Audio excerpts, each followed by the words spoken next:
Veja no ICL Notícias, segunda edição. Recado para o Supremo. Em entrevista, Boulos reconhece a importância do STF, mas diz que nenhuma instituição está acima do bem e do mal. México em chamas. Em retaliação à morte de chefe de cartel, criminosos matam 25 membros da Guarda Nacional e aterrorizam população. O ICL Notícias, segunda edição, está no ar.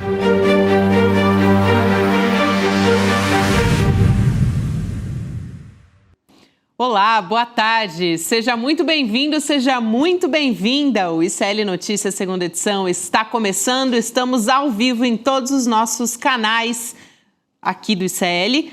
E eu já te convido, aliás, neste começo de semana, porque hoje é segunda-feira, dia 23 de fevereiro de 2026, para dar o seu apoio enquanto você nos assiste aqui no seu ICL, no nosso site, né, e também nas nossas plataformas, dando o seu like e seguindo a nossa transmissão. Hoje é dia 23, gente, de fevereiro, última semana de fevereiro, e estamos com a nossa formação completa aqui em São Paulo. Já estou ao lado do meu amigo, companheiro, colega Chico Sá, meu oráculo. Oh, querida, quem dera, você que é muito amada, não só por mim, mas pelo Brasil todo, por toda a audiência. Boa tarde. Vamos nessa para Brasília? Por favor, também? direto, sem enrolação, já direto. Heloísa Vilela, que vai trazer todas as novidades, bastidores da política. Ela já está a postos lá nos corredores, Elô, do Congresso. Boa tarde para você, querida. Boa tarde, Gabi, boa tarde, Chico. Pois é, a gente retomando a vida com tudo aqui no Congresso Nacional, né? Muita coisa acontecendo, é segurança pública, é Banco Master, é CPMI, olha, esses 4 primeiros meses, de fato, né, do ano legislativo prometem. Tudo junto ao mesmo tempo. Até porque tem que fazer tudo aí até maio, porque depois vai todo mundo para os seus estados tentar se reeleger. Tomara que o povo tenha juízo e não reeleja esses picaretas que votam contra o trabalhador, que querem manter a 6x1, né, que são da bancada das bets. Toda essa gente aí estúpida, tomara que não volte para Brasília, Elô. São os meus votos. Isso, Chico. Eu vou começar falando mais uma vez de Banco Master. Voltamos a esse assunto porque hoje tivemos um posicionamento do ministro-chefe da Secretaria-Geral da Presidência, o ministro Guilherme Boulos, que defendeu o papel do Supremo Tribunal Federal na defesa da democracia, mas ponderou que a Corte, que o STF, não está imune a questionamentos. Ele estava falando do caso do Banco Master, que está sendo investigado pelas fraudes financeiras e que tem possíveis envolvimentos de ministros nessa história. Então, vamos ver o que ele disse durante uma entrevista à Rádio Nacional. A gente volta a falar sobre esse assunto. Vamos lá. O Supremo Tribunal Federal foi importante para o Brasil para preservar a democracia contra quem queria dar golpe de Estado. Ponto. Teve coragem. Funcionou a instituição. Pagou preço por isso. Funcionou a instituição. O Xandão tomou Magnitsky e por aí vai, mas teve coragem. Agora, isso não quer dizer que o Supremo ou qualquer outra instituição esteja acima do bem e do mal. Elô, então o Guilherme Boulos é mais um, né, ministro do presidente Lula, do governo Lula, a se pronunciar sobre esse assunto envolvendo o Banco Master. Já tivemos posicionamentos do próprio Lula, tem falado bastante sobre isso, do Fernando Haddad. O Guilherme Boulos entra nessa história também. E eu acho que ele poderia ter dito os ministros do Supremo, né? Porque a gente não está falando da instituição, a gente está falando dos seres humanos que ocupam os cargos no Supremo Tribunal Federal. E, obviamente, que nenhum ser humano na República Brasileira está acima do bem e do mal, está acima das leis. E acho que isso é muito correto, muito preciso, inclusive nesse momento em que qualquer ideia de suspeição do ministro Dias Toffoli foi arquivada. Por que foi arquivada? articulada, né? Mais do que suspeição, acho que o relatório da Polícia Federal apontava a possibilidade até de cometimento de crime, de envolvimento de forma como sócio de um resort, ter tido algum tipo de favorecimento do Daniel Vorcaro, enfim. Então, acho que é uma fala muito apropriada para um momento muito delicado, mas que a gente está vivendo e que eu espero que nenhum brasileiro olhe para os ministros do Supremo como super-heróis, porque não são seres humanos que ocupam cargos, que têm poder, né? E que às vezes esse poder é usado de forma indevida. E se isso aconteceu, isso tem que ser apurado. Acho que não existe a menor dúvida a respeito disso. A instituição não, a instituição está lá. A gente precisa ter certeza de quem são as pessoas que estão lá dentro e o que elas estão fazendo, porque a gente tem direito, como cidadão, a saber disso o tempo todo, né? Não existe uma cadeira superior para o Supremo Tribunal, para quem tem lugar, assento no Supremo Tribunal Federal, obviamente, né? O que você achou, Chico? De forma alguma, não. Eu achei correta. Eu acho que tem que louvar o que merece ser louvado, como, por exemplo, a atuação do Alexandre de Moraes para segurar ali. Ele segurou na unha, no braço, a democracia brasileira, diante do ataque que daria num golpe de Estado. Conduziu a questão da fake news ainda no processo eleitoral, ele no TSE, assim como ninguém até então na história do Brasil, mas não está acima do bem e do mal para qualquer decisão. Pegue, por exemplo, como votam, como decidem quase todos os ministros do Supremo em relação a causas trabalhistas, a assuntos do dia a dia do trabalhador brasileiro. A maioria vota pelos patrões. Ali não quer nem saber quem já vai votando contra o trabalhador. Aí você volta para uma coisa que merece ser louvada, o que o Flávio Dino está fazendo contra os salários milionários, principalmente do sistema judiciário, como os tais penduricalhos, etc. Belo trabalho, aplaude. Mas não é um aplauso permanente para o resto da vida. Eles erram, estaremos aqui de plantão para aplaudir e para criticá-los. Exato, Chico, eu acho sempre... não é aplauso incondicional, né? Não é aplauso só porque ele é ministro do Supremo. Não existe. Em cada ação, em cada momento, a gente tem que analisar, né? Perfeito. Vamos lembrar que ministros também condenaram lá no passado o presidente Lula. Teve toda a questão da Lava Jato também, que foi levada ao Supremo, depois com meia-culpa, enfim, com reconhecimentos, mas fato é que esse caso passou pela nossa história e também pelo Supremo Tribunal Federal, Chico.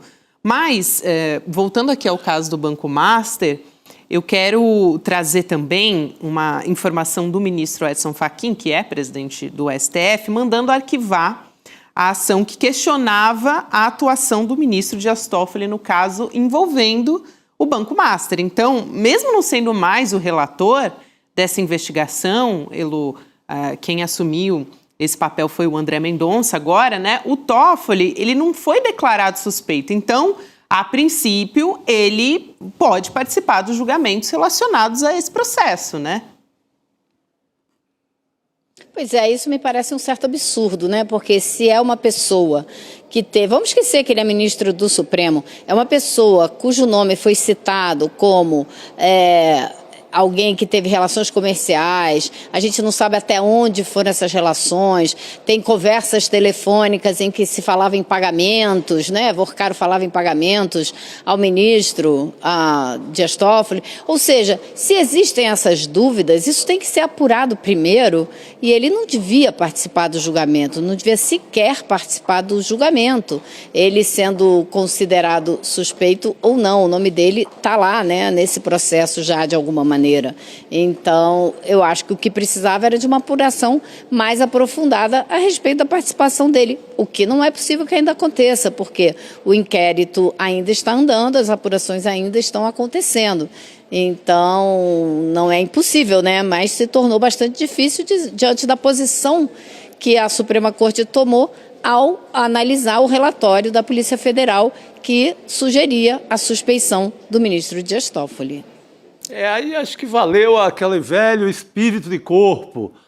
Vamos baixar a bola, não vamos desconfiar de ninguém, vamos unir o time mais uma vez. Tentar amenizar, né? Tentar amenizar, mas a relação do Toffoli, pelo amor de Deus, todo mundo sabe a essa altura que era uma relação imoral com a direção do Banco Master, com uma relação ali íntima com o Daniel Vorcaro. Mas aí o Fachin quis, vamos botar panos quentes, resolver, espírito de grupo, o time está unido e vamos deixar para lá. Foi isso que acabou acontecendo.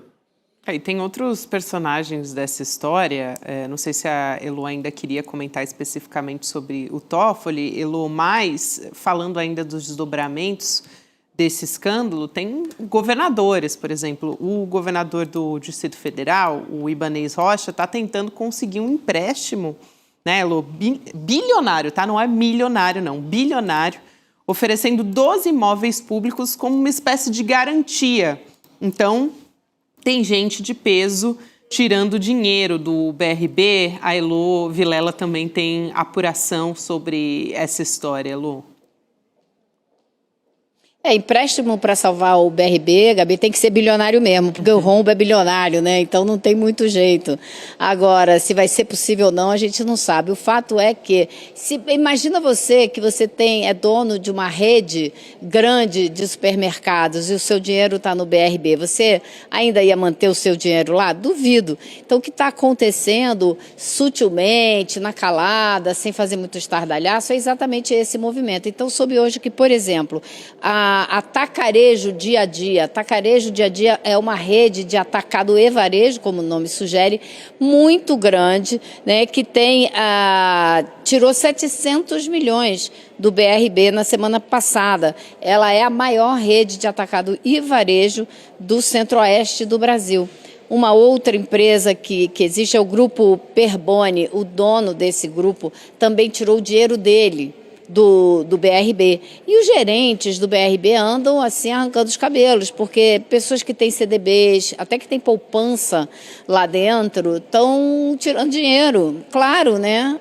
Era de se esperar. Então, o banco que já está com uma situação difícil, está com uma situação que só fica cada vez pior. E o que o Ibanez prometeu? Prometeu não, propôs. Ele apresentou esse projeto de lei para a Assembleia Legislativa, que levanta um empréstimo de uns 2 bilhões e pouco, e como garantia dá imóveis que são do patrimônio da cidade, que são geridos pela cidade.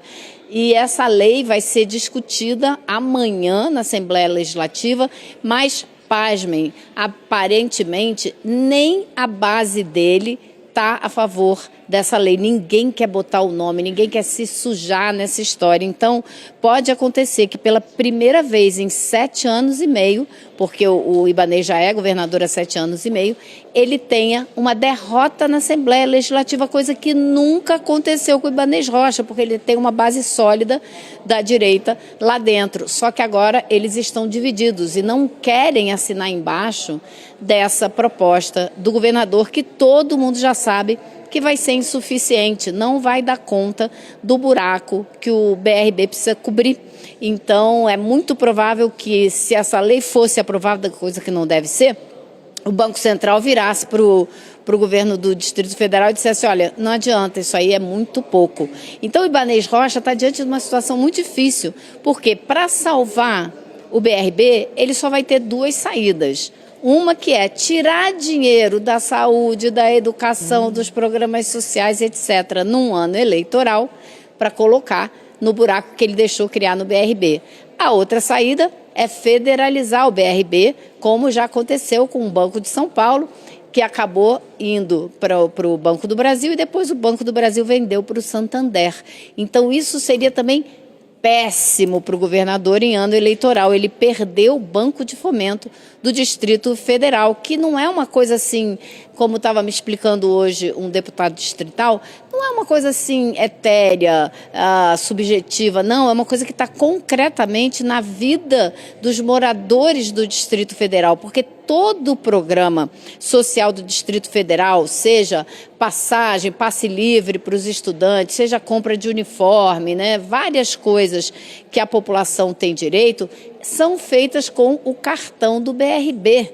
Então, isso também teria um impacto político muito grande. Então, ele está num beco sem saída, o governador Ibanez, que já, pelas fofocas que acontecem aqui no DF, já estão dizendo que ele está considerando desistir de concorrer ao Senado e ficar no governo do Estado até o fim do mandato, porque ali, pelo menos, ele se protege por mais tempo. Agora, isso causa um outro problema, porque a vice dele, a Celina Leão, é a candidata da direita ao governo. Se ele não sai, ela vai ter muita dificuldade de aparecer, porque ela estaria à frente do governo, fazendo,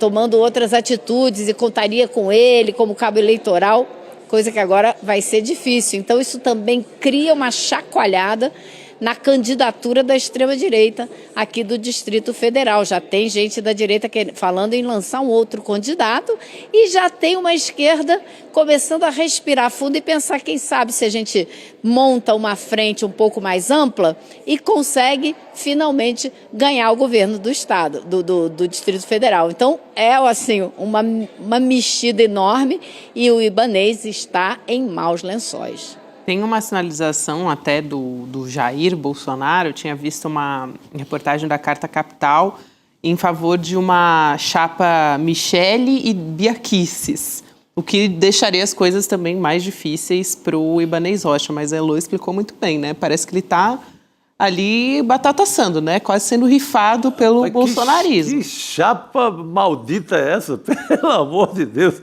Eu fiquei até sem fôlego quando você começou a falar. Brasília já enfrenta aquele período de seca total, que é difícil respirar. Imagina com esse governo. Michele e Bia Kicis, pelo amor de Deus. Michele e Bia Kicis é a chapa para o Senado. Para o Senado, são as candidatas para o exatamente. Senado. E aí ele ficaria de lado, né? Porque o Ibanez está de olho hoje, né, Elô, no Senado. Isso. Mas se continuar... Já mataria. Cara, o Ibanez, ele consegue os milagres, assim, por exemplo, ele tá 7 anos e meio no governo e nada pega contra ele. Talvez esses 12 bilhões, de B de bola, bilhões, de negócios com o Master, que leva para o BRB só papéis podres, talvez tenham entendido, a população do DF tenha entendido que está na hora de eliminar esse cara do jogo político de Brasília. Para você ter ideia, Elô, tem a pessoa que tem dinheiro no BRB tem que saber que uma das coisas que o BRB se tornou dono nos últimos dias é o comando de cemitérios em São Paulo, porque eram cuidados, parte dos cemitérios era cuidado aqui por empresas ligadas ao Banco Master, empresas do cunhado do Vorcaro, do Fabiano Zettel, ou Zettel, que é o maior financiador da campanha do Bolsonaro e também o maior financiador da campanha do Tarcísio de Freitas. Ele ganhou licitações aqui em São Paulo, do Ricardo Nunes, para cuidar de parte dos cemitérios, os serviços dos cemitérios paulistanos. O Banco Master precisou dizer que alguma coisa deles tinha algum lastro, entregou parte desse serviço para o BRB. Então está lá o BRB, o Banco de Brasília, cuidando até de cemitério em São Paulo. Quer dizer, cuidando não, porque ninguém, depois que privatizar esse serviço em São Paulo, tal, Deus dará. Inclusive, né, o de enterrar as pessoas. Não, tá. Pergunta de família que teve que passar por que dependeu desse serviço em São Paulo agora. O primeiro que subiu o preço pela hora da morte, isso literalmente, e o serviço é uma porcaria. Uhum. Por conta desses negócios que esses caras de governos, como o governo Ibanez, fazem. Não, você imagina, eu fui para a Bahia antes do Carnaval, viajei por várias cidades, passei em Salvador, vi placa do BRB em projeto imobiliário lá, fazendo o quê? Fazendo o quê? O que o Banco de Fomento do Distrito Federal está financiando o projeto lá na Bahia? Não tem nada a ver, né? Então ele se espraiou aí pelo Brasil E agora está com esse rombo todo, porque participou dessa, né, o Ibanez tentou de tudo quanto foi jeito salvar o Master usando o BRB e colocou dinheiro lá dentro, como outros estados a gente sabe que colocaram também, como o Rio de Janeiro, Exato. colocou dinheiro da Previdência, Amapá, Alagoas, sabe? Então, assim, muita coisa, muitos tentáculos dessa história do Master e uma delas é o BRB. Agora imagina, você tem uma grana alta lá. Poxa, não é para você assista esse noticiário diário falando que o banco está nessas condições, cheio de papel podre do Master, o que você vai fazer? Você fica desconfiado mesmo. Lógico, claro. Elô, eu queria trazer muito rapidamente, porque a gente tem que, senão não vai dar tempo da gente falar sobre uma treta da extrema-direita, e é lógico que treta a gente quer trazer aqui, né? Por favor, segunda Além é dia de torcer pela briga. Segunda é dia de treta pesada. Mas muito rapidinho, só para a gente fechar o assunto do Banco Master, pode ser que o Daniel Vorcaro não compareça amanhã no Congresso, porque ele já não compareceu à CPMI do INSS hoje. Ok, isso a gente tinha até falado no final da semana passada que era esperado, não ia acontecer. Mas amanhã ele era esperado numa outra comissão, não era isso?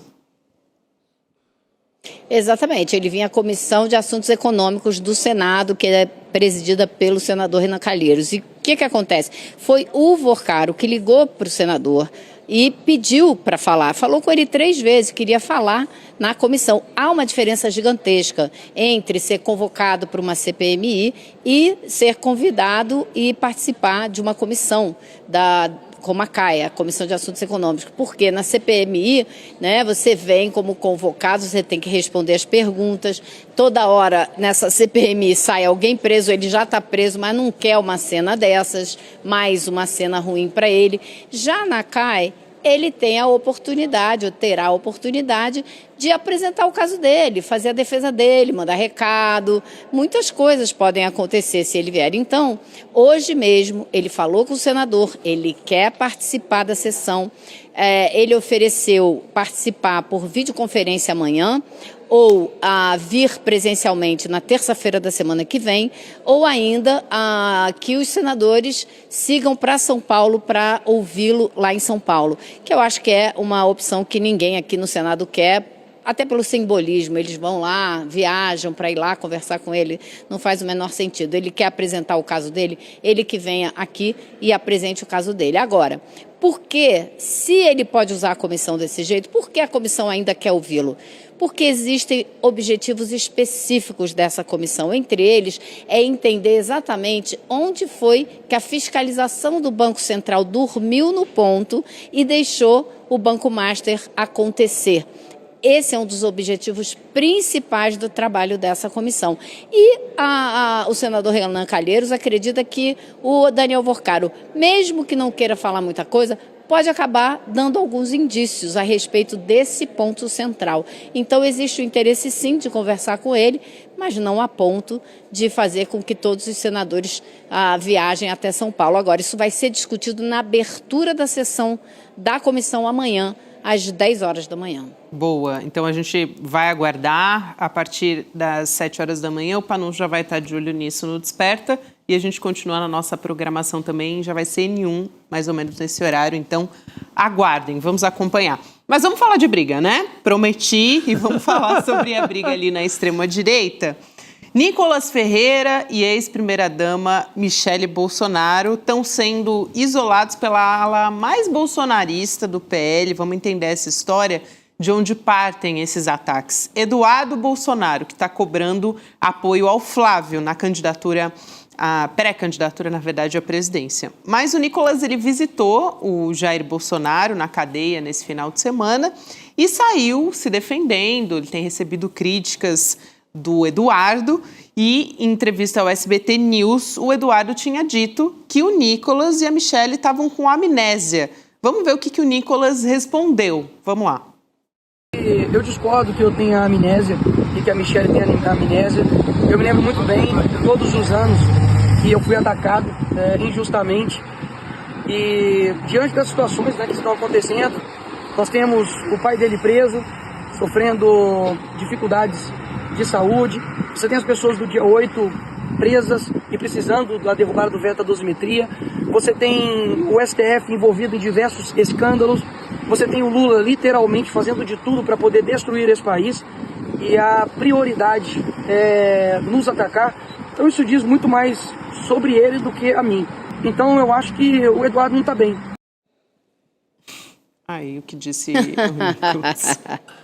Olha, vocês não duvidem, esse Eduardo não está bem, foi o maior presente que ele deu para os progressistas e para a esquerda. Eu estava hoje num gabinete de um deputado da esquerda aqui da Câmara dos Deputados, quando a conversa era essa. Como é que a gente vai aproveitar isso aí? A gente tem que usar isso aí. A gente não pode deixar de usar isso aí, porque, obviamente, é muito bom. O Eduardo não está bem.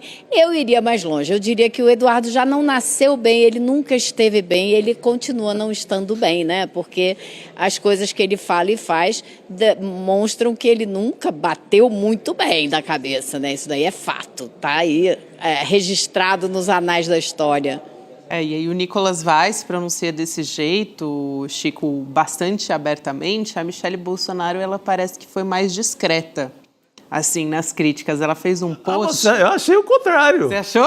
Muito mais violento, gente. Vamos ver o que ela... Muito mais violento, pelo amor de Deus. Você que preparou, vou colocar aqui na tela, só para as pessoas entenderem, né? Tem uma imagem ali ao fundo de banana assada e ela diz o seguinte... 91ª refeição do Jair Bolsonaro, né, que está preso. Sou grata a Deus por me dar saúde, condições e criatividade para cuidar do meu amor através de algo tão simples e tão cheio de significado, a comida feita com carinho. Ele ama banana frita e quando envio sempre diz que é uma surpresa boa. Isso aquece o meu coração. Foi daquele jeito. Eu acho pior do que... Eu acho que o Nicolas falou meio... não falou nem o adjetivo mais pesado, falou ali... Ele não está bem, educadamente, e o rapaz realmente não está bem. Como disse a Elo, nunca esteve bem, é um surtado permanente. É só uma pessoa surtada, sai daqui do Brasil, vai para os Estados Unidos lutar contra o Brasil. Então, esse é um surtado. Então o Nicolas foi educado. Agora, colocar gracinha, fazer piadinha com banana frita é muito mais ofensivo. Ainda é mais refeição para o pai dele. É mais adolescente, assim, é mais infantil. Malhação. Malhação ali. Achei mais venenoso, gente. Muito mais Achei venenoso. Mais venenoso. Veneno escorreu aqui, como a gente diz, né? Muito mais pesado o que a Michelle, a ex-primeira-dama, fez. Pô, ela sacaneou o cara, assim. E dividindo a família, né? Total. Não poupou nada. Manda um banana frita pra esse cara e pronto. Pelo amor de Deus. Ainda mandou dizer, o marido tá comigo, não tá contigo não, Zé Mané. Ainda definiu. O teu pai já te largou, né? Exatamente. Tem mais... Agora, eu acho que existe uma coisa mais ampla, né, que a gente está vendo aí, que é uma divisão do bolsonarismo maior, que promete um racha mais sério até o fim do ano. E eu acho que o Nicolas é um expoente desse grupo que está se juntando com aquele André Fernandes, né, com outras pessoas desse gênero aí, que vão começar a se afastar, talvez do Flávio, com certeza do Eduardo Bolsonaro. Não sei em que lugar o pai vai ficar, o próprio Jair, né? Acho que é difícil ele romper com os filhos, afinal ele escolheu o filho para ser candidato a presidente. Então isso promete, pode ser muita torcida nossa, mas acho que não é, promete um racha maior aí dentro desse grupo bolsonarista até o fim do ano. É verdade, Lu, e esse racha está acontecendo, né? Também tem outras tretas paralelas na extrema-direita, envolvendo, por exemplo, o Carlos Bolsonaro, outro filho agora, e o presidente do Partido Liberal, que é o partido do Bolsonaro, o Valdemar Costa Neto. O Carluxo, ele saiu dizendo que o pai é quem prepara a lista de indicados do PL, tanto para o Senado como também para os governos estaduais. E aí o Valdemar Costa Neto, ele rebateu.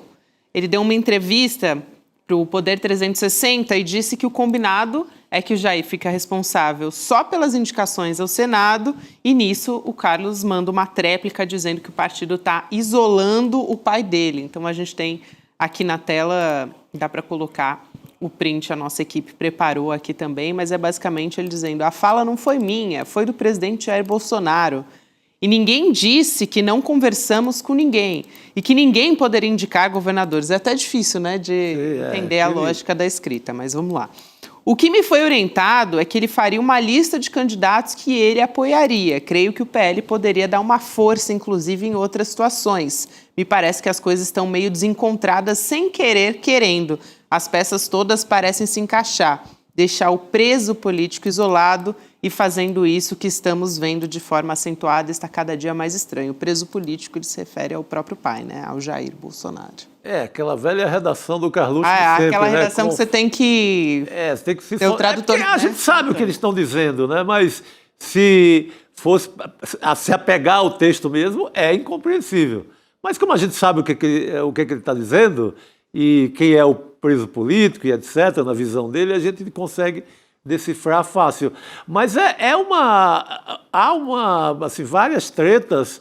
Se você voltando um pouco ao capítulo Nicolas, você tem hoje, eu acabei de ver o nosso grande César Calejon postou agora, já uma outra treta que é do André Valadão, que é o poderoso chefão da Igreja da Lagoinha, lá de BH, que inclusive manda um pouco no Nicolas. O Nicolas Ferreira é meio dessa igreja e obedece um pouco à Igreja da Lagoinha. Ele disse hoje que nunca foi bolsonarista. Ah, é? É.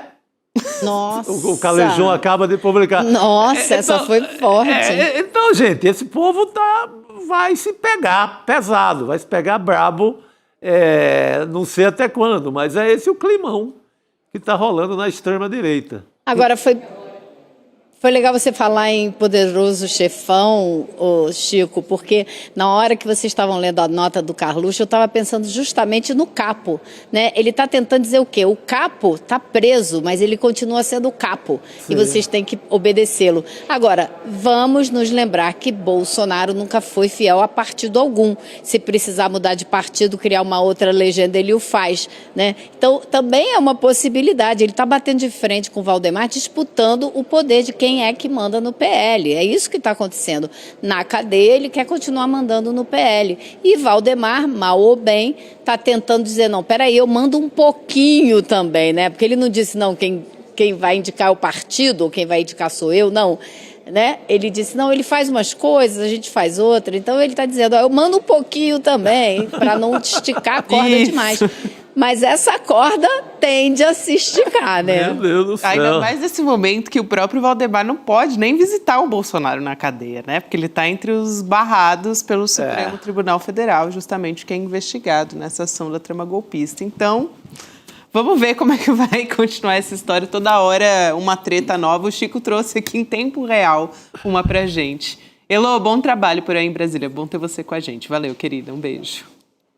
Até amanhã, pessoal. Tchau, querida. Rodrigo Boa noite. Viana chegando aqui.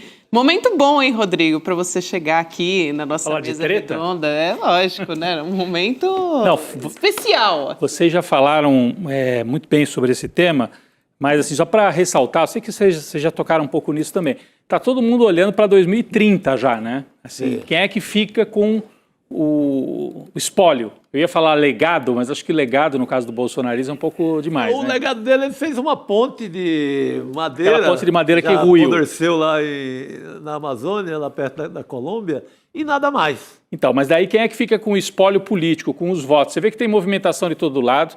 É a Michelle querendo dizer, quem visita mesmo e quem leva comida sou eu. É o Flávio querendo dizer, eu fui o indicado, portanto eu sou o preferido. É o Tarcísio recuando em São Paulo e gerando até briga com o Kassab, briga com o próprio PL. É o Nicolas nessa posição de extrema-direita, mas não necessariamente bolsonarista. Uma pauta própria, desenhando uma pauta própria. Desligando um pouquinho. Se desligando um pouquinho. Então, são várias peças que estão pensando em 2026, o Flávio principalmente está já, né, ele vai tentar ganhar ou perder de pouco, que para ele vai ser já um lucro. Mas no caso do Nicolas, da própria Michelle, é tentar se descolar um pouco para ter um perfil próprio. A Michelle não quer ser vista como uma subordinada aos filhos que não são filhos dela. Essa e de fato ela não está nessa posição. Não está de jeito nenhum. Né? Essa coisa de fritar o bananinha hoje foi... Pelo amor de Deus. Eu acho que você tem toda a razão. O mais duro ali, mais dura do que o Nicolas foi a Michelle, até pela, assim, ironia, pelo uso... Pela linguagem da internet, que é muito a Isso. linguagem da extrema-direita, que é usar esse tipo de meme, de ilustração, né? A fala do deputado lá de Minas é meio uma fala meio vazia, assim, não é tão contundente como poderia ter sido. Mas na hora que ele fala o Eduardo não está bem, isso eu achei também que deixa um caminho aberto para todo mundo. Não está bem em que sentido, né? Rifaram o cara também, né?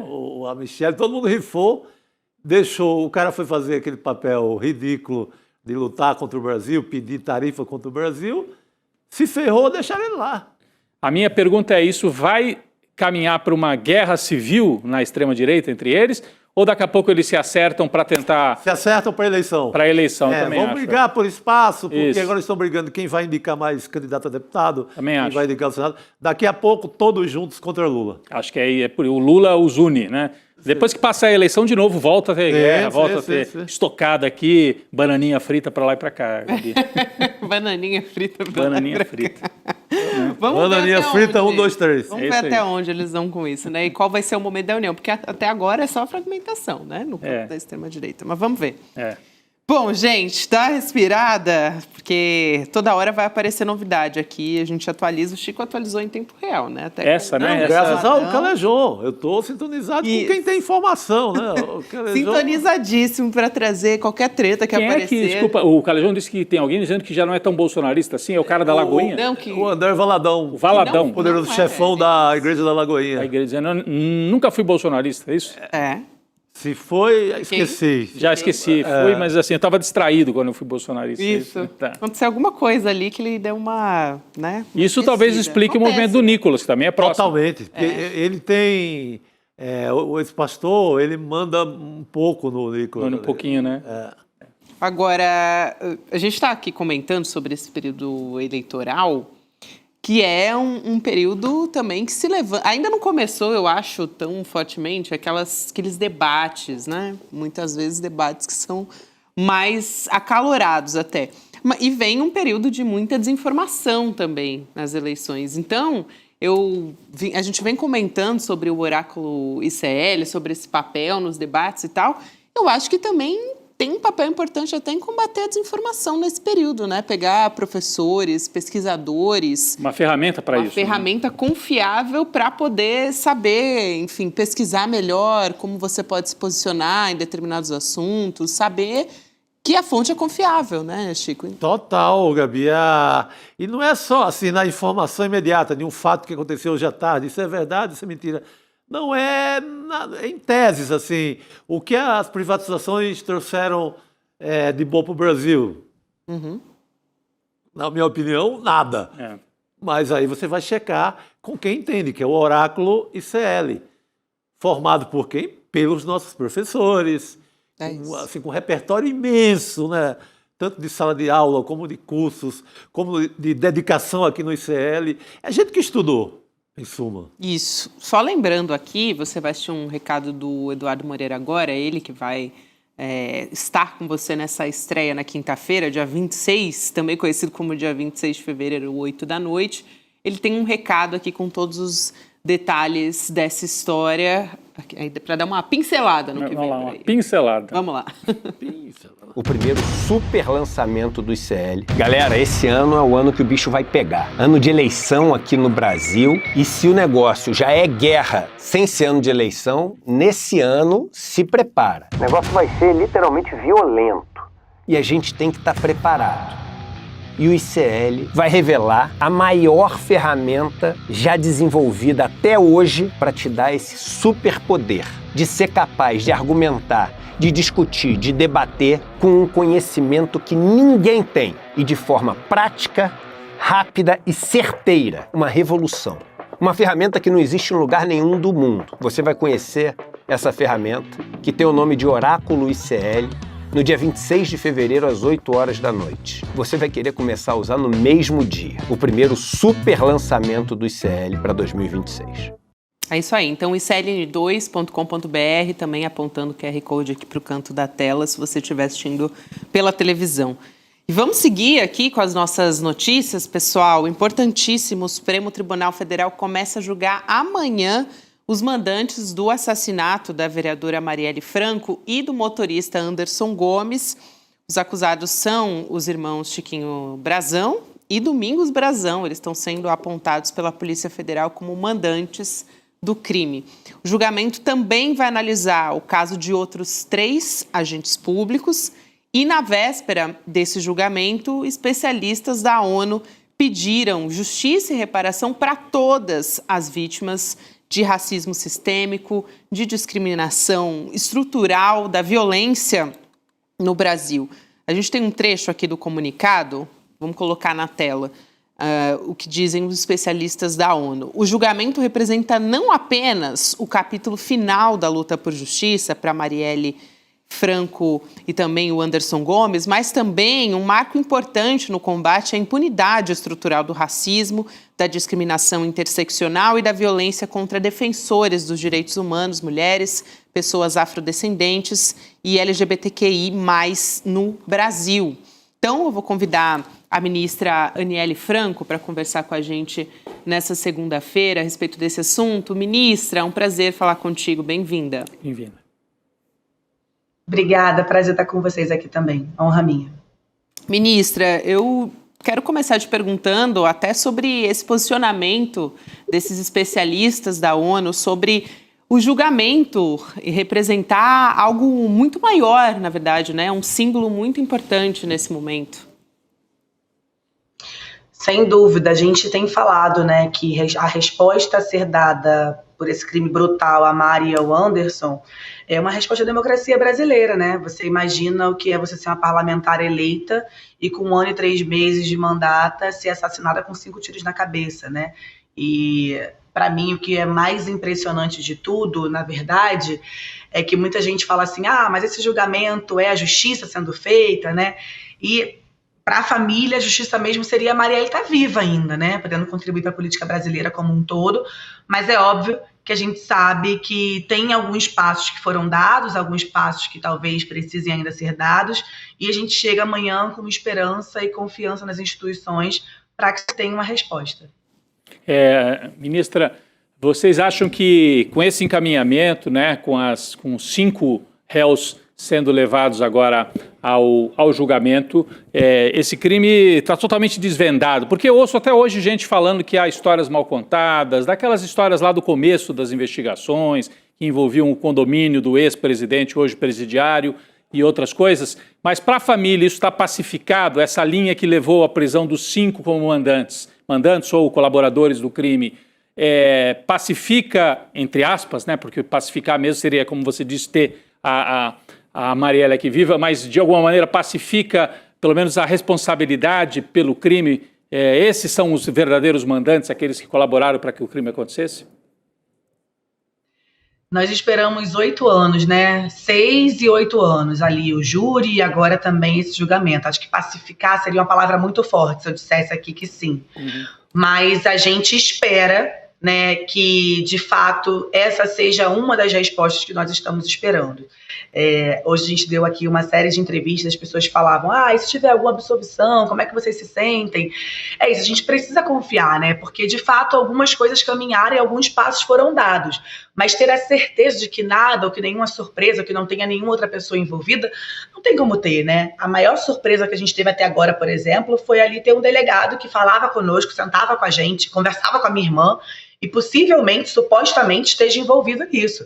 Então, um crime arquitetado como foi, com todas as respostas que nós tivemos dos executores, acho que é um pouco difícil de falar que, sim, tem algum passo, tem alguma resposta, e que o futuro, de verdade, a gente vai precisar esperar, mas sem dizer e sem acreditar que acaba aí. Eu acho que pode ser que sim, a família toda tem falado isso, mas confiando no resultado, nas instituições, no trabalho que tem que ser feito, e também reforçando, né, que eu acho que aqui vocês são um canal super ético, de muita responsabilidade coletiva na matéria, da maneira que vocês se tratam. Acho que é importante trazer que essa resposta também dar resposta para aquelas pessoas que achavam que iam ficar impune, né? Você não pode arquitetar um crime como esse, ou cometer qualquer tipo de crime que seja, e pensar que por ser um deputado, por ser um vereador, por ser um delegado, estaria impune. Eu acho que também tem uma resposta, tem uma esperança de que a gente consiga, de fato, caminhar para uma resposta concreta e final,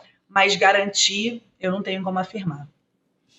Ministra, qual o reflexo que esse julgamento pode ter nas eleições no Rio de Janeiro, na disputa no território fluminense? Como é que a senhora vê esse julgamento em relação à eleição desse ano? Já que teremos pessoas condenadas em definitivo, grupos serão atingidos nas suas imagens, né? Porque até agora conseguiram passar impunes. Isso tem reflexo na eleição? Sempre tem, né? Eu acho que sempre tem, eu diria ainda um pouco a mais do que a sua pergunta, porque todo ano eleitoral a Marielle volta como esse símbolo do ataque, né? Acho que vale a gente lembrar quando ela é assassinada ali 9h35 da noite, 2 horas depois a gente já estava com as redes sociais tomadas de fake news sobre a Mari, e assim se repetiu em 20, 22, 24, e eu duvido muito que seja diferente agora em 2026. Mas claro que escancar ali algo que a gente tem falado, que a Mari, ela abre a tampa de um bueiro, né? Quando que a gente ia imaginar que, infelizmente, tinha ali políticos com policiais, com envolvimento de crime de escritório organizado, para assassinar uma vereadora. A gente nunca imaginaria, ou talvez nunca soubéssemos, se não tivéssemos chegado ali a essas respostas do crime da Marielle. Então, eu acho que sim, eu acho que tem, e a gente precisa cada vez mais fortalecer essa memória, esse legado, essa narrativa, principalmente no ano eleitoral, no ano que a gente busca fortalecer a democracia. Claro que buscamos ali durante os 8 anos que se passaram, mas ainda mais para que a gente não caia na mesmice de ter um lugar, um país como o que a gente defende, nas mãos de pessoas que não defendem a democracia. Ministra, eu acho que vai muito ao encontro da pergunta do Chico e também da sua resposta nesse período eleitoral, entender como, a partir das respostas desse julgamento, também pode se abrir um caminho e fortalecimento da democracia também. O período eleitoral é muito importante a gente falar sempre sobre violência política contra mulheres. Sim. E acho que a Marielle também é um símbolo muito forte disso. E é um ano em que se fala do enfrentamento ao feminicídio. O governo, há pouco, esse mês, né, lançou um pacto, que é o Pacto Brasil, envolvendo os 3 poderes. Então, qual é o impacto que o resultado desse julgamento pode ter, pensando nisso, pensando nesse enfrentamento ao feminicídio e também na violência política contra as mulheres, especificamente no ano de eleição? É um impacto gigantesco, né? Vale lembrar aqui que quando a gente funda o Instituto Marielle Franco, um dos primeiros dados contra a violência política de gênero e raça no Brasil foi feito também por nós, e eu ainda estava dirigindo o Instituto, quando o TSE busca e pega esses dados. E aí a gente ouviu, por exemplo, o Benedito da Silva, que tem 44 anos de política, dizer: eu sempre enfrentei a violência política, mas eu não sabia nomear. E é isso que a gente tem falado, né? Quando a gente fala do combate à violência política de gênero e raça, a gente fala porque ela está aí, ela existe, muito naquela de nos intimidar, fazer a gente desistir de estar em espaços como esse, mas tem a concretude desse fato, que é um assassinato de uma parlamentar como foi a da Mari, né? E não importa chegar, apenas chegar. Essa permanência, ela precisa ser garantida também pelo Estado, né? Então, num ano eleitoral, onde as mulheres são super atacadas, num ano, inclusive, do aumento do feminicídio, claro que você, como mulher, não podia ter falado de uma maneira melhor e ter feito a melhor pergunta dessa forma, porque tá aí todos os dias escancarado na nossa cara, né? Diariamente essa luta contra o feminicídio. E a importância que se tem da garantia de termos cada vez mais mulheres nesses espaços. Nós somos menos de 20% em alguns espaços, menos de 5% em outros, menos de 10% em outros. E aí não basta você chegar sem você ter a garantia de que você pode permanecer. A Mari certamente não esperava ser assassinada naquele dia. Ela estava num evento falando sobre o futuro das jovens negras, e ela faz a fala que é: primeiro veio Benedito da Silva, depois Jurema, e 10 anos depois Marielle. Quantos anos mais a gente vai ter que esperar? E de fato foi isso, esperamos ainda muitos outros anos e não sabemos por quantos anos a gente vai precisar esperar mais. Então eu espero muito que esse caso sirva de verdade, para além da gente manter a memória e o legado dessa mulher viva, que é muito difícil para mim falar só enquanto ministra, é a minha irmã, era a minha melhor amiga, era a minha companheira de vida, e que a gente segue remoendo essa dor e trazendo aqui para esses espaços para dizer que basta de violência política, mas também basta de feminicídio, porque as mulheres precisam estar vivas e permanecerem em seus espaços quando conseguem chegar. É isso, a Benedita da Silva, aliás, é um símbolo dessa permanência, né, ministra? A senhora citou, ela, deputada constituinte em 88, sim. já enfrentava o racismo, a misoginia de diversas maneiras, já falou muito sobre isso em entrevistas desde aquela época, e ela é um símbolo dessa permanência, talvez que a ministra cite aqui. Quero muito agradecer a sua presença, ministra, é um prazer te receber, e também, claro, a nossa solidariedade e também... enfim, a gente vai acompanhar esse julgamento, é algo que todos nós esperamos por muito tempo. Respostas. Obrigada. Obrigado. Muito obrigada, imagina. Obrigada a vocês, obrigada pelo comprometimento, pela ética de vocês também fazer jornalismo sério aqui. E sempre que precisarem, a gente está à disposição. Muito Obrigado, ministro. Boa noite. Uma próxima oportunidade. A gente continua falando a respeito desse assunto. Não, eu ia falar só rapidinho. Ela citou, mas a gente não deu o nome, né? O delegado, que ela disse que a maior surpresa para ela, na primeira resposta, ela disse, foi ter visto no banco dos réus como um dos responsáveis, além dos irmãos Brazão, né? Os dois irmãos, o Brazão, Chiquinho e Domingos, tem o delegado Rivaldo, que era, né, no começo apareceu do lado da família, consolou a família. Visitava a família, ficava ali, sentado no sofá, dando conforto, como tivesse aliado. O próprio Marcelo Freixo disse que foi enganado, né, porque o Freixo atuou muito, né, para que houvesse a investigação e a família toda. Então o delegado Rivaldo é um dos 5 que vai a julgamento, além dos irmãos Brazão, o delegado. Eu estou curioso para ver o que eles vão dizer, né, porque vai ter aquele momento em que a defesa pode se manifestar, a gente viu no último julgamento dos golpistas. Então, será que ele vai negar tudo? E os próprios irmãos Brazão, né, vão seguir uma negativa total, vão admitir só uma parte, né? Eu queria entender. Tem outro personagem muito rapidinho, Gabi, que me chama muita atenção nesse caso e nunca mais ouvi notícias. É o porteiro do condomínio Vivendas da Barra. Pois é, essa história ainda tem gente que levanta, né? Ele aponta lá um certo envolvimento da casa da família Bolsonaro. O Moro dá um prensa nele. O Moro, na época, era ministro do Bolsonaro. Nunca mais esse porteiro foi visto. Só digo isso.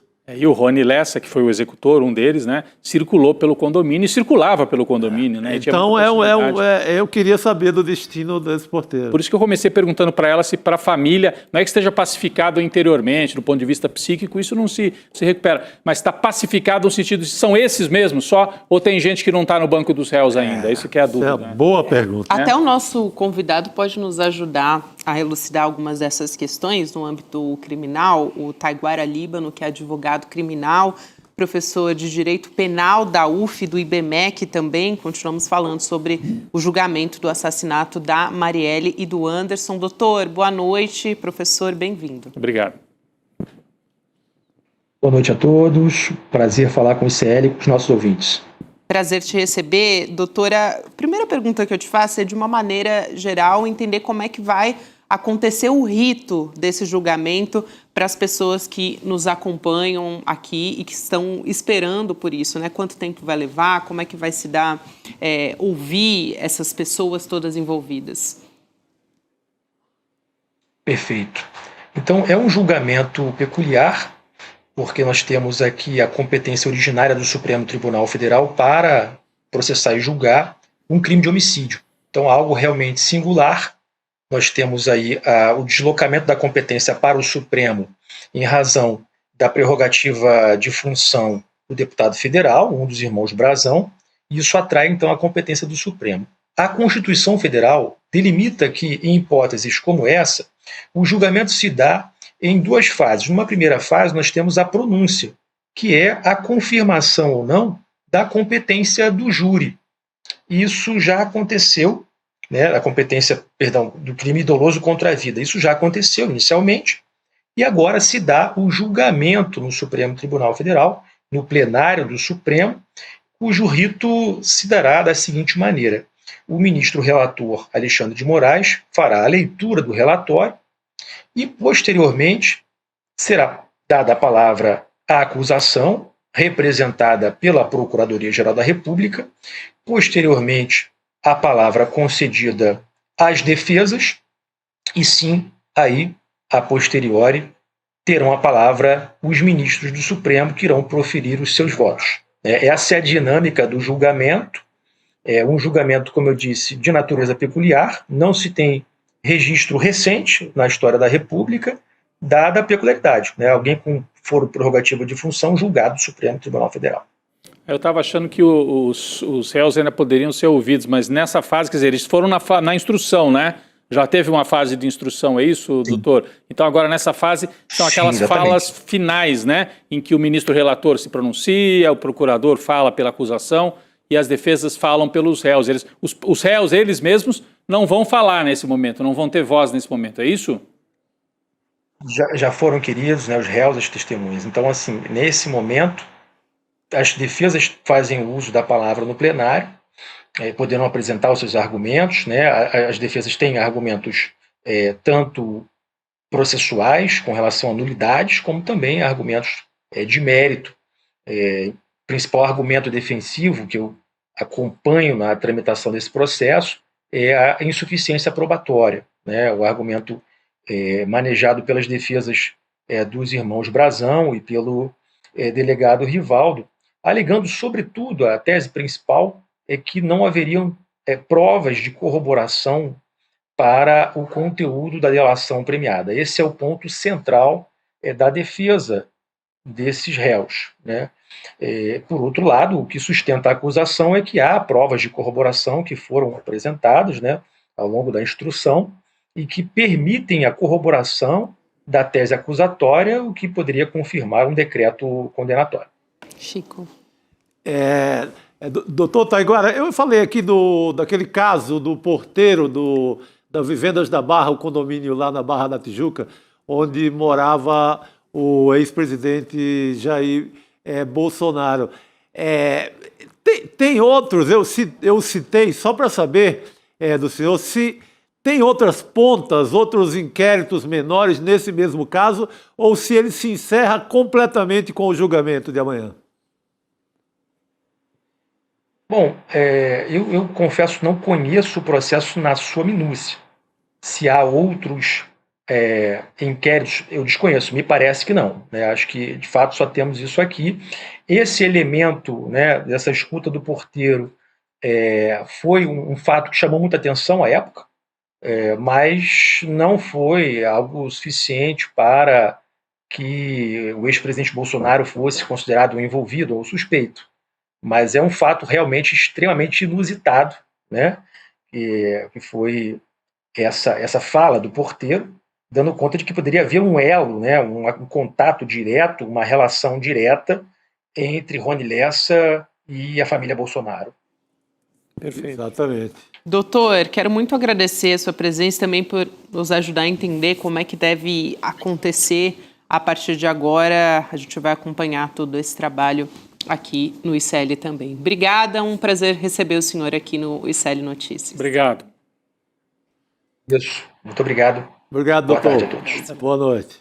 Doutor Taiguara conversando aqui com a gente, professor Taiguara. Taiguara, eu não perguntei, mas deve ser homenagem ao isso que eu velho também fiquei pensando. cantor Taiguara, um belo artista, principalmente dos anos 70, muito perseguido pela ditadura. Aí tem muito pai mais do campo progressista, mais à esquerda, que homenageou seus filhos com Taiguara. Chico sempre trazendo... Prestista, né? Ele era muito... Sim. Admirava muito Luiz Carlos Prestes e fez até uma música para o Luiz Carlos Prestes, Taiguara. Muito bom. O Chico sempre traz essa parte... Claro, da cultura nacional. Histórica. Boa, garotos. Falando em cultura, sabe que está de volta amanhã? Chico Pinheiro entrevista. Aliás, amanhã não, hoje. Hoje, daqui a pouquinho. Já.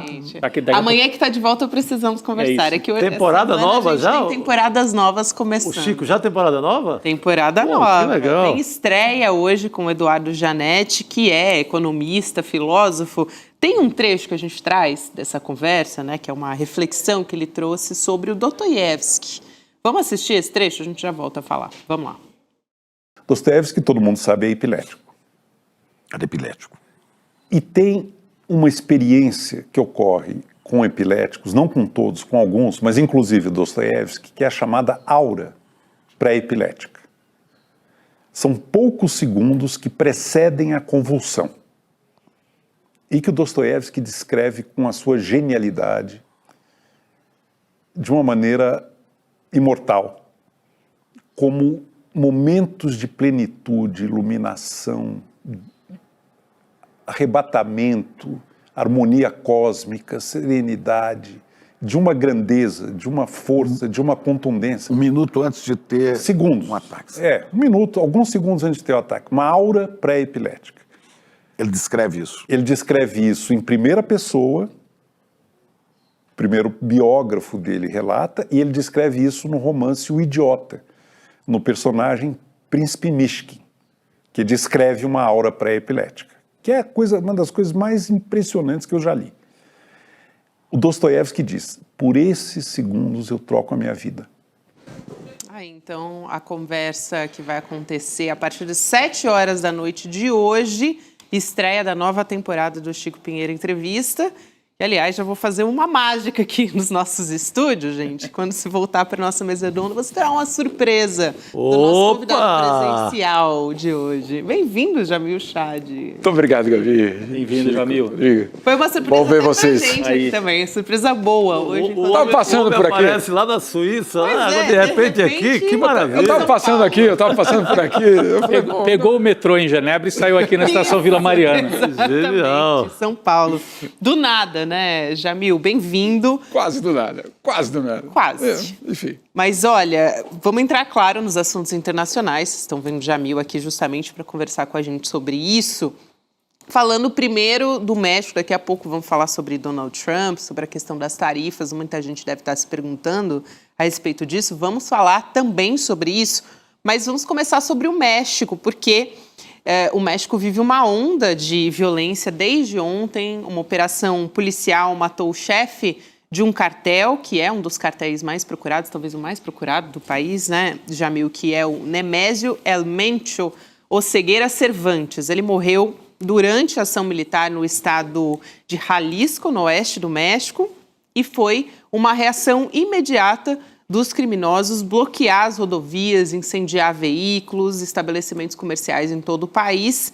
O governo mexicano diz que pelo menos 25 membros da Guarda Nacional foram mortos nesses ataques no estado de Jalisco e 34 suspeitos também foram mortos. Então, esse é o saldo até agora. Aulas suspensas também, voos cancelados, correria em aeroporto de Guadalajara, né, Jamil, enfim.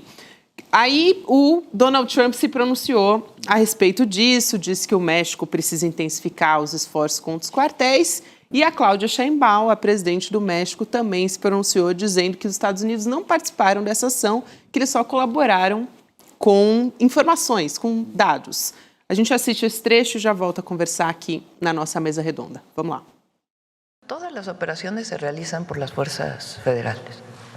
No hay participación en la operación de fuerzas de Estados Unidos. Lo que hay es mucho intercambio de información. Como lo hemos dicho aquí varias veces, el entendimiento con Estados Unidos se basa fundamentalmente en intercambio de inteligencia de información.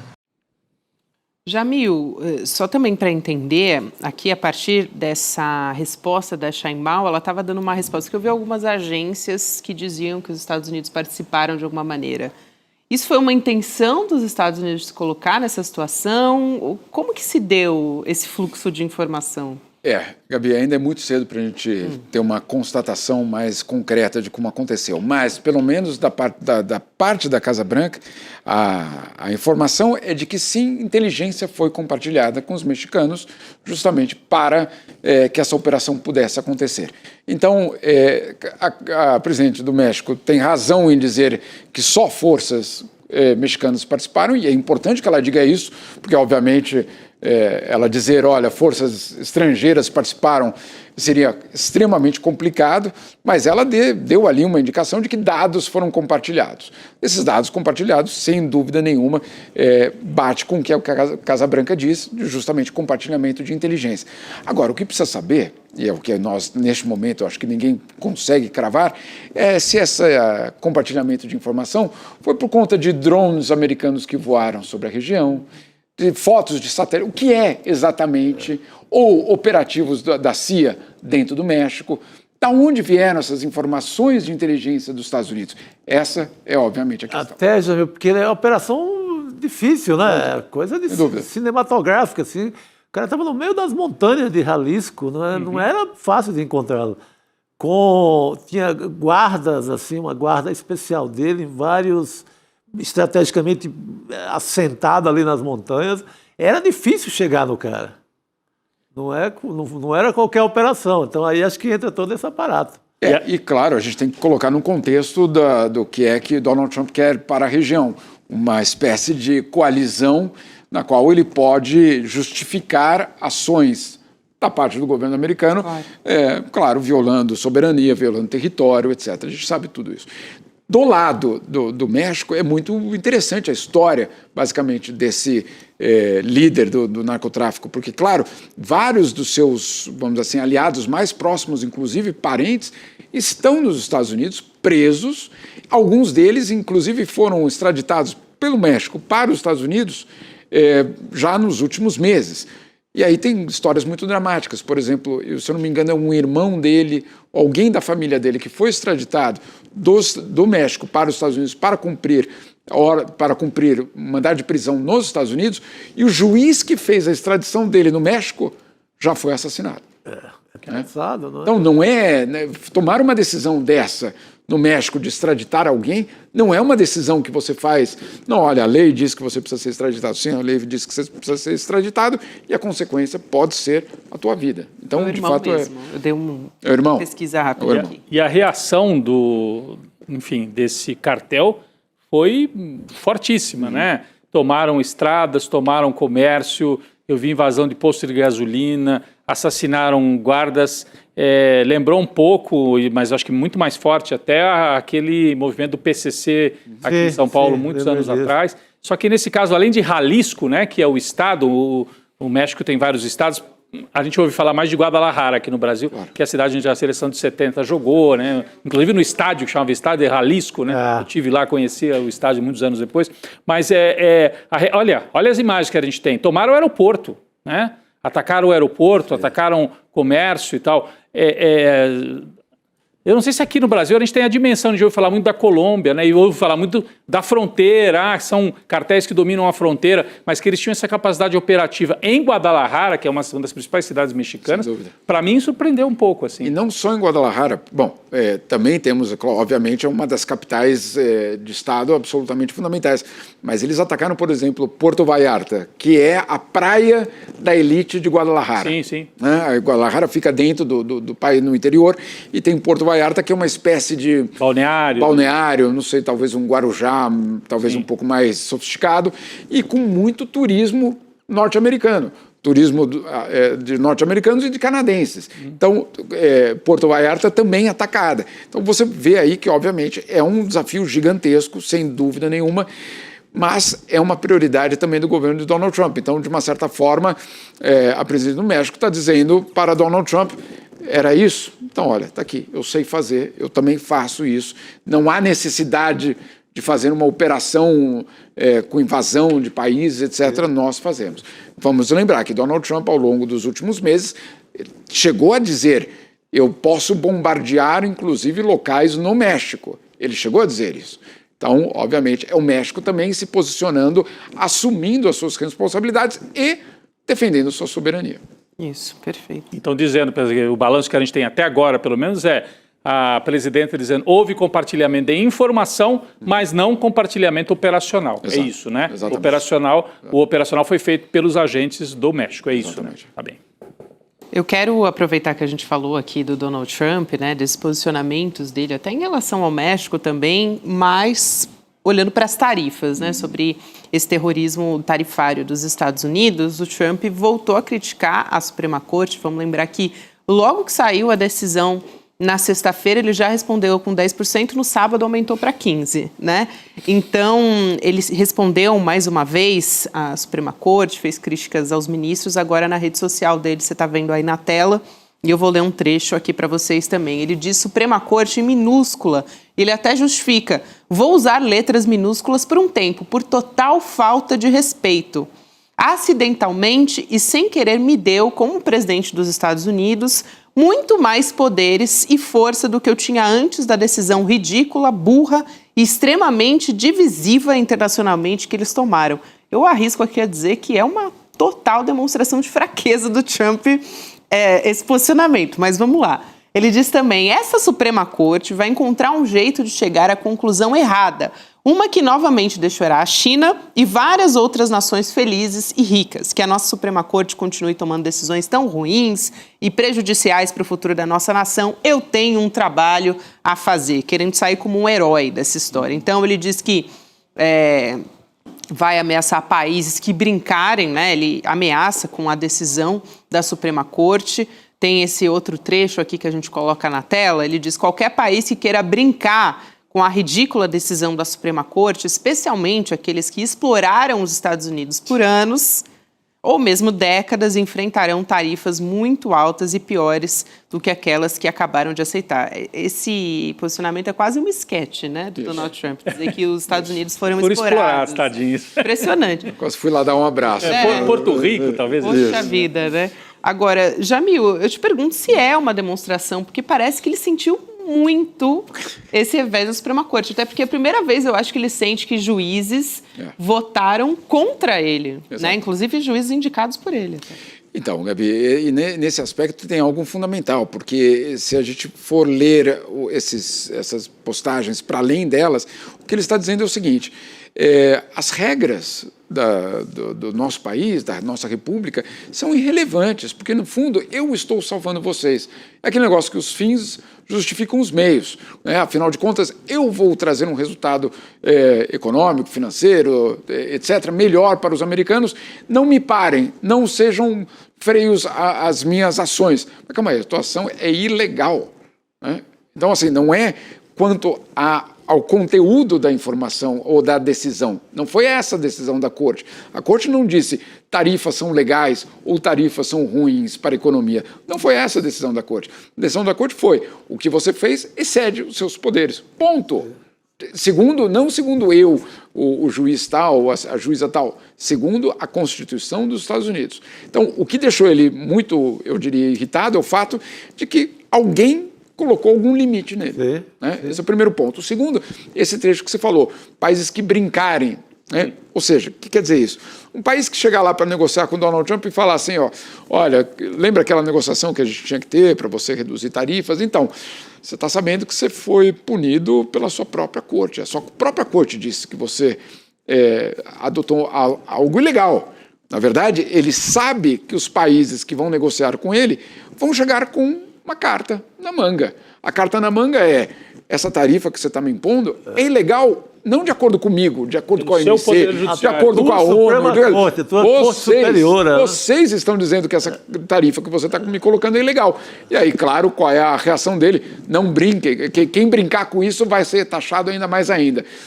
Tipo dizendo, nem ousem usar isso como argumento para vir aqui tirar a satisfação. Né, no caso. É basicamente isso. E ele tem, Jamil, 150 dias com essa nova taxação.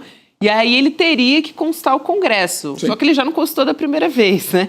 Então, imagino que não vai fazer de novo. E até já disse que vai recorrer a outros recursos para conseguir taxar mais uma vez. Aliás, esses dois decretos que ele usa são muito antigos, são de outro contexto histórico, final da década de 70. E não só isso, Gabi, mas é curiosa essa história do Congresso, porque no Congresso ele tem maioria. Aí você perguntaria, mas calma aí, se ele tem maioria, como é que ele tem desconfiança em relação ao Congresso? Sim, porque uma ala republicana tradicional é pró-livre comércio. Então, ele sabe que tem gente dentro do partido dele que está absolutamente chocada, porque o Partido Republicano foi tradicionalmente o partido do livre comércio, da abertura de fronteiras, da abertura comercial. O Brasil, inclusive, no primeiro governo Lula... Dava bem com o Bush. Adorava. E não se dava muito bem com o Clinton, naquele momento Fernando Henrique, Clinton, porque o Clinton queria colocar barreiras com critérios trabalhistas, ambientais, etc. E aí quando chega o Bush não, livre comércio. Então, os republicanos tradicionais, não os republicanos do MAGA, né? Do MAGA, eventualmente seriam traidores. É isso aí. Jamil, até queria aqui perguntar para você a respeito de como alguns países estão saindo até beneficiados, de certa forma, dessa história, meio que um tiro saindo pela culatra, por parte do Donald Trump, o Brasil sendo o mais beneficiado, mas também China, Índia, o Jamil pode explicar melhor aqui, mas quero só deixar aqui uma tela para vocês poderem acompanhar junto comigo. É um levantamento da plataforma Global Trade Alert mostrando que o Brasil vai ter a maior redução nas taxas tarifárias médias. E a China aparece logo em seguida, depois vem a Índia. Então, aqui tem uma queda de 13,6, que está bem pequenininho, mas é uma queda de 13,6 pontos percentuais no caso do Brasil. Então, Jamil, eu queria que você ajudasse a gente a entender essa história, porque quando essa média se estabelece para os países, tinham países que recebiam mais, né, taxações, menos. No fim das contas, acabou que para o Brasil isso foi uma redução, né? De fato, e esse é um estudo muito interessante, porque mostra que, claro, diferentes países tiveram diferentes impactos em relação àquela tarifa que parecia homogênea para todo mundo. Não era, né? Não era. E aí, esse estudo deixa muito claro que o Brasil pode ser um dos talvez, mais beneficiados. Mas nós temos que lembrar que ainda aço, automóveis, madeira, se eu não me engano, são temas que estão em outros canais de tarifas, não entram nessa decisão da Corte Suprema. São decisões que, de uma certa forma, escaparam e que vão poder continuar sendo colocadas como tarifas. Então, se nós, obviamente, formos ainda negociar, e como o governo brasileiro está negociando, isso aí é muito importante, esses dados são muito importantes, mas eles não são suficientes, porque setores absolutamente fundamentais das exportações brasileiras, como no caso de aço, continuam sendo afetados porque eles não foram beneficiados por essa lei. O Donald Trump não usou essa lei específica para taxar o aço. Então, como a Suprema Corte não tomou uma decisão generalizada, ela foi pegar aquela lei e falou, naquela lei você violou. Porque quem não estava naquela lei não entrou na nova regra da Suprema Corte, não. É isso? Não. Então, o aço brasileiro continua sendo afetado e por isso que as negociações... O aço e o alumínio, né? Aço e alumínio. Por isso que continua sendo importante que uma negociação aconteça. Não há uma, vamos dizer assim, agora aliviou para todo mundo, não. É um setor fundamental. Aliás, sobretaxados em 50%, né? Se eu não me engano. É isso. Então, mas de qualquer maneira, Brasil, China... Sim. E a China também é um país que tem essa questão, né? Que os Estados Unidos sempre se colocam numa queda de braço com a China, então ela aparecer em segundo lugar nessa lista é algo curioso. Lembrando que 2025 terminou para Donald Trump com um déficit gigantesco na balança comercial ainda dos Estados Unidos. Então, não é que as tarifas já inverteram e agora já tem uma grande... Não aconteceu isso, não aconteceu. E, se você pegar os países com maior superávit em relação aos Estados Unidos, a China é um dos maiores. Ou seja, a China continua indo muito bem, obrigado. E aí levanta-se um monte de suspeitas. Entre elas, será que os produtos chineses não estão indo para algum outro país e daquele outro país... fazendo transbordo para os Estados Unidos. Saindo do lugar que a taxa está lá embaixo. Exatamente. Né? Então, tudo isso, claro, aqui no comércio não tem bobo, né? Como no futebol, né? Que acaba, não tem mais bobo no futebol. No comércio internacional, muito menos.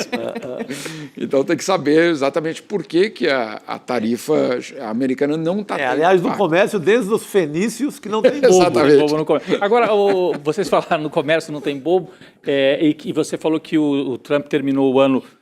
o Trump não, os Estados Unidos, né, com déficit grande e tal. E o déficit político, né? Eu queria só aproveitar a sua presença aqui, a gente fala seguidamente sobre isso, mas a própria decisão da Suprema Corte, né, a gente sabe que é uma decisão técnica, jurídica, mas tem uma leitura política possível. Claro. Uma Suprema Corte que tem maioria indicada por republicanos, toma uma atitude que vai no coração do governo Trump, se contrapondo a ele, mostra uma certa fragilidade. Qual é a leitura que você faz aí política disso, Jamil? Estava todo mundo esperando justamente para saber quem seria ou onde haveria algum tipo de limitação ao poder de Donald Trump. E a Corte Suprema está dizendo, de uma certa forma, eu farei o que estiver dentro da Constituição para manter esse governo dentro de uma Constituição. O problema é que na Corte americana ela precisa ser provocada. Né? E além de ela precisar ser provocada, são processos que nem sempre são muito rápidos. De outro lado, você tem um governo de Donald Trump ultra veloz no desmonte da democracia americana. Então, é um contrapeso? Mas imagine só, essa decisão foi tomada no dia 2 de abril. A decisão da Corte Suprema saiu agora... Quase um ano depois. Um ano depois. Então, o dano pode ser muito grande até que algo seja feito. E olha que curioso, ela só agiu porque as empresas americanas importadoras provocaram e dizendo, nós, empresas americanas, estamos sendo prejudicadas. Não é que a Vale ou algum exportador de etanol do Brasil, não sei o que, entrou com... Não, foram as empresas norte-americanas. E tem uma específica que é curiosa essa história, que é uma empresa de brinquedos. Foi uma empresa justamente de brinquedos, de importação de brinquedos, que foi, vamos dizer assim, a que mobilizou, quem tentou mobilizar brinquedos, que a gente acha que o Papai Noel mora na Lapônia. Papai Noel há muito tempo se mudou para a China. Exatamente. Papai Noel não é finlandês mais, né? Chinês.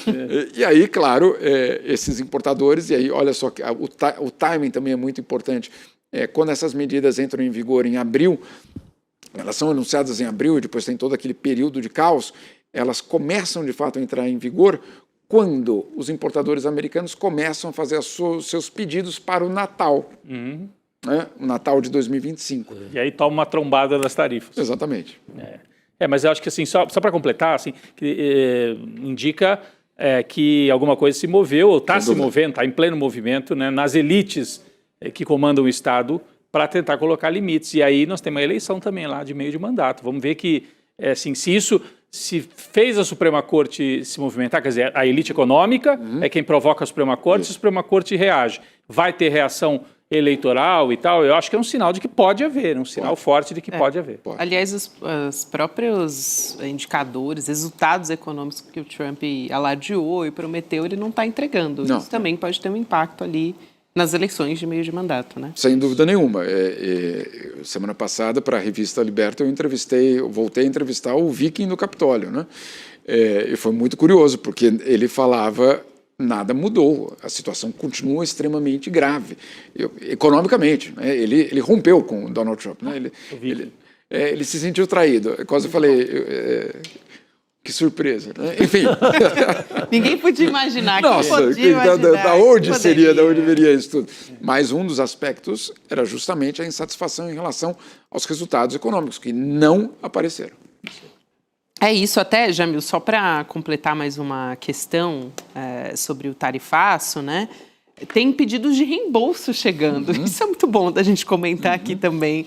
Das tarifas do Trump. Podem chegar a 175 bilhões de dólares, segundo a agência Reuters. Mais de 1.000 ações já foram protocoladas por importadores em busca de reembolso. O Trump disse que esse tema vai gerar uma disputa longa e que esse caso pode acabar nos tribunais pelos próximos 5 anos. Então tem gente dizendo, você taxou, agora que teve essa decisão da Suprema Corte, então vou pedir reembolso. Claro. Então, mas isso desmente a tese do Trump dizendo que eram os países que iam pagar as tarifas. E está pagando... São os importadores americanos e o consumidor. Esse importador americano que está reivindicando agora um reembolso da tarifa, adivinha se ele ficou com prejuízo para ele mesmo?